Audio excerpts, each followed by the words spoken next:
Bonjour à vous, chers choisis de Jésus. Le titre du message 50 du 2e volume nous dit ceci: Toi en moi et moi en toi.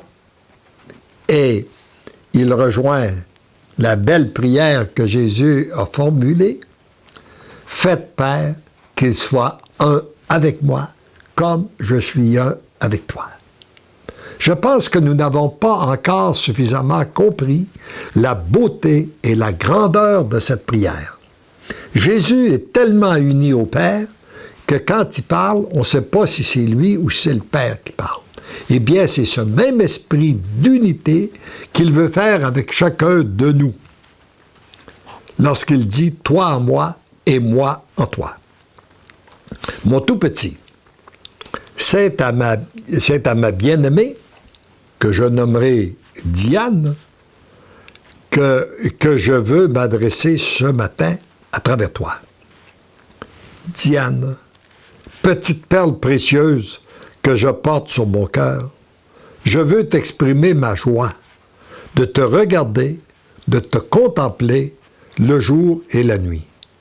Tu es un baume pour mon cœur blessé. J'aime ces moments d'intimité que tu me permets d'avoir avec toi. Oui, nous ne faisons qu'un. C'est toi en moi et moi en toi.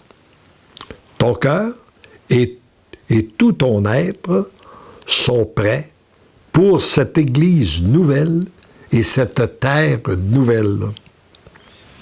Et plus il y a de cœurs et d'êtres préparés qui ont donné leur oui à Dieu, plus rapidement se construit cette Église nouvelle, cette terre nouvelle. Tu n'as rien à craindre.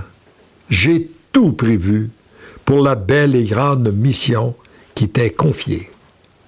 Mission qui est déjà commencée et que tu exerces parfaitement bien dans l'invisible.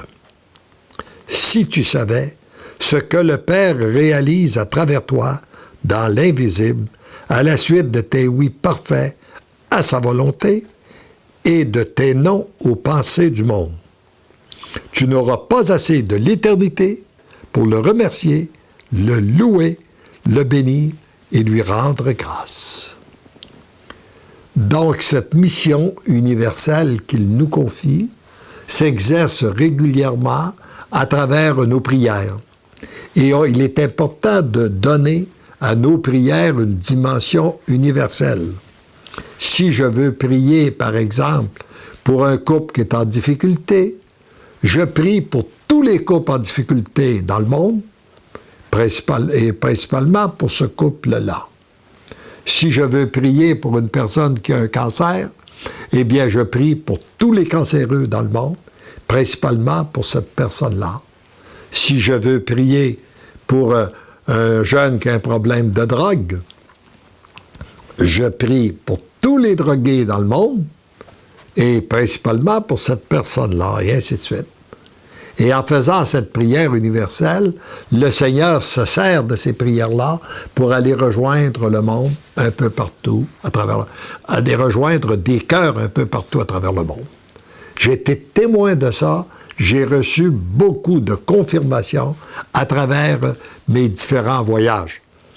Et j'ai la certitude aujourd'hui qu'en priant pour l'univers, nous aurons tous des grandes surprises lorsque nous arriverons au ciel, de voir un petit Noir, un petit Chinois, un petit Indien courir après nous, puis dire merci, merci, merci, parce que si je suis arrivé au ciel, c'est grâce à tes prières. J'en ai bénéficié à l'autre bout du monde.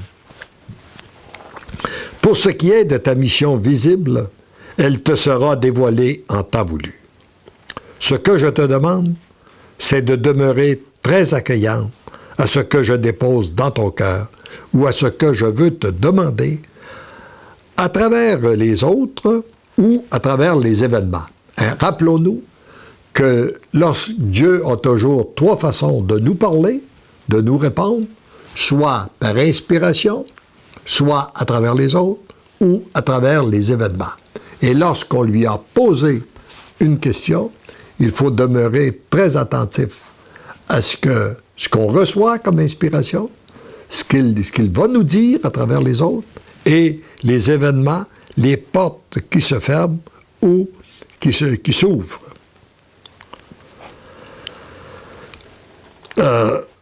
Ce que je te demande, c'est je le répète, c'est de demeurer très accueillante à ce que je dépose dans ton cœur ou ce que je peux te demander à travers les autres ou à travers les événements. Ne te fige pas en te disant « j'ai eu telle inspiration, j'ai pris telle décision et c'est là que le Seigneur me veut ». Souviens-toi du consentement d'Abraham à immoler son fils Isaac à la demande du Père. Ce qu'il voulait, c'était son oui et non son immolation. Parce que ça n'avait pas de sens pour Abraham d'accepter d'immoler son fils Isaac, alors qu'il était à bout d'âge, il avait un beau petit garçon, puis pourtant c'était même contraire à ce que le Père lui avait dit qu'il lui donnerait une descendance aussi nombreuse que les sables de la mer et que les étoiles du ciel, puis il lui demande de l'immoler. Mais il ne l'a pas permis qu'il l'immole, il voulait juste voir où allait sa foi. Pour ce qu'il te sera demandé, ne te dis pas que tu n'es pas capable. Car c'est ensemble que nous allons accomplir ta mission visible. Le Seigneur ne nous choisit pas parce que nous sommes capables. Il nous choisit pour nous rendre capables. C'est ça qu'il faut se rappeler.